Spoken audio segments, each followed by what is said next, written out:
നിയ്യത്തുമായി ബന്ധപ്പെട്ട് പല സംശയങ്ങളും പലർക്കും ഉണ്ടാകാറുണ്ട്. അതിൽപ്പെട്ട ഒന്നാണ് പുലർച്ചയ്ക്ക് നിയ്യത്ത് വെക്കുന്ന സമയത്ത് നാളത്തെ നോമ്പിനെ എന്നാണോ അതോ ഇന്നത്തെ നോമ്പിനെ എന്നാണോ കരുതേണ്ടത് എന്നുള്ളത് പലർക്കും ഉണ്ടാകുന്ന സംശയമാണത്. ബഹുമാനപ്പെട്ട ഷർവാനി 3/391 അതുപോലെ തന്നെ നിഹായ പോലെയുള്ള ഗ്രന്ഥങ്ങളിലെല്ലാം കാണാം. അവിടെ അത് നാളെ എന്നുകൊണ്ട് അർത്ഥമാക്കുന്നത് നാം നിയ്യത്ത് ചെയ്യുന്ന രാത്രിക്ക് ശേഷം വരുന്ന പകല് എന്നാണ് അതുകൊണ്ട് അർത്ഥമാക്കുന്നത്.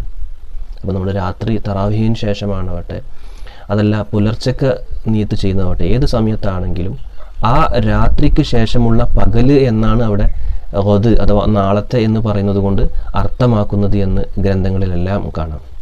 അപ്പോൾ അതുകൊണ്ട് തന്നെ ആ ഒരു ആശങ്ക വേണ്ട, നാളത്തെ നോമ്പിനെ എന്നാണോ ഇന്നത്തെ നോമ്പിനെ എന്നാണോ എന്ന് ആശങ്കപ്പെടേണ്ട കാര്യമില്ല. നമ്മളോട് നാളത്തെ എന്ന് പറയുന്നത് കൊണ്ട് അർത്ഥമാക്കുന്നത് എന്താണ്? ഈ രാത്രിക്ക് ശേഷമുള്ള, നമ്മൾ നിയ്യത്ത് ചെയ്യുന്ന രാത്രിക്ക് ശേഷമുള്ള പകലിലെ നോമ്പിനെ എന്നാണ് അതുകൊണ്ട് അർത്ഥമാക്കുന്നത്. അതുകൊണ്ട് തന്നെ നാളത്തെ തന്നെ എന്ന് പറയുന്നത് കൊണ്ട് ഒരു വിരോധവുമില്ല.